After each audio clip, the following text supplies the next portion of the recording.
Assalamualaikum Ya, Ustaz. siap. Ini Al-Mukarram Ustadz Mukhtar. Al-Mukarram Ustadz Mukhtar. Ustadz, hari ini kita sharing Ustadz. Ini berkaitan dengan urusan jimat Ustadz. Biasanya di masyarakat itu kan ada yang masih ya kental ya ketika mau kerja atau usaha atau apa itu butuh jimat gitu ya. Datang ke dukun gitu ya, datang ke orang pinter minta jimat ya, entah itu berupa cincin lah, entah itu berupa apa saja.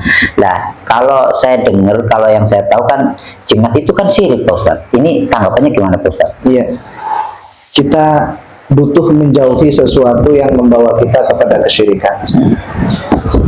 Bentuk mensekutukan Allah itu, al-isyrak billah itu akbarul kabair, dosa paling besar. Dan kalaupun mau untuk kembali kepada Islam, ya syahadat lagi, karena kita sudah mensekutukan Allah.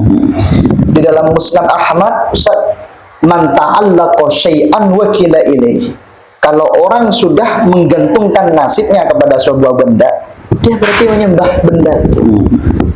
Yang terjadi pada masyarakat kita, Ustaz, itu diklasifikasi menjadi dua.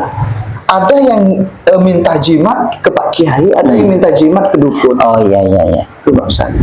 Nah, ketika mintanya kepada orang ahlus syar'i, orang yang berpegang teguh dengan syariatullah al-khalidah wa syariatu nabiyyina Muhammad, maka isi daripada jimat itu adalah sesuatu yang diambilkan dari Al-Qur'anul Karim, seperti ayatul kursi, seperti al-muawwidhatain, kemudian diambilkan daripada al-hadis seperti yang dikutip di dalam At-Tibbun Nabawi, yaitu kesehatan yang berbasis kenabian, seperti yang diambilkan dari apa yang diajarkan Rasulullah di dalam musnad-musnad yang direkam oleh para muhadditsin. Itu ahlus syar'i yang menjadikan jimat itu dirangkum dari itu. Ya, isi maka ya. Isinya itu adalah sesuatu al-ad'iyatul ma'thurah, doa-doa yang ditaksir, diathar atau diambil dari kerasulan Rasulullah SAW, turun ke tabi'in, dari sahabat turun ke tabi'in, turun ke para sampai ke para kiai. Nah, di situ maka ini sah ya. Tetapi ketika di situ diambilnya dari sesuatu yang tidak dihalalkan oleh syariah, contohnya seperti apa? Diambilkan dari bulu kijang, diambilkan dari bulu hewan, kemudian ditulisi sesuatu mantra yang di situ tidak boleh di dalam agama. Mantra yang tidak boleh apa? Mantra yang membawa kemudaratan.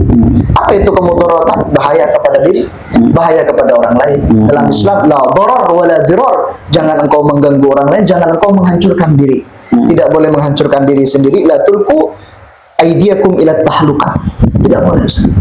Nah, jadi tidak boleh membawa bahaya kepada diri sendiri, tidak boleh membawa bahaya kepada orang lain. Mantra-mantra yang ghairu ma'thurah, ya, mantra-mantra yang berbahaya, itu tidak diperbolehkan.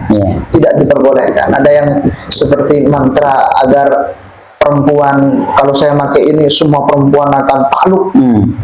Takluknya akhirnya mengganggu kepada psikologis atau kejiwaan si perempuan. Nah, itu kan membahayakan orang lain. Itu tidak boleh.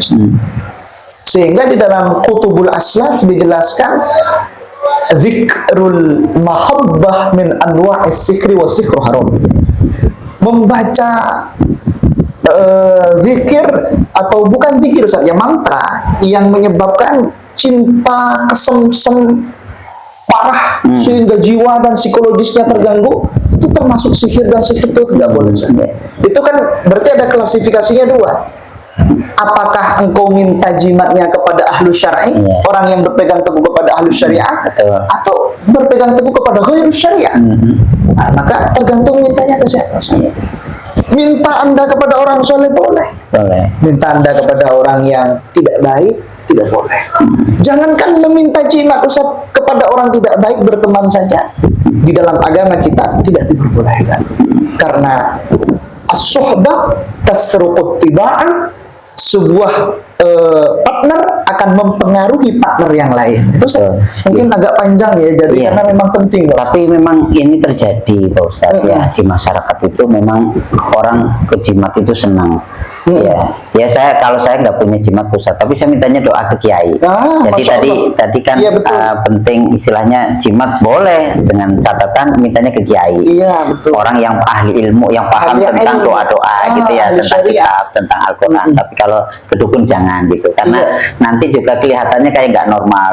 Ya, si A itu karena didukunin, jadi kondisinya tadi psikologisnya kayak nggak normal, kayak ketarik terus atau kayak kecanduan kayak gitu ya. Jadi memang dampaknya kurang bagus. Baik Ustaz, terima kasih, ini informasi dan sharing yang luar biasa yang bisa diterapkan di masyarakat ya, termasuk saya ya sebagai masyarakat awam Ustaz. Ya, titik tekannya sekali lagi Ustaz, ahlus syariah dengan tidak ahlus syariah. Iya. Kan kelihatan Ustaz.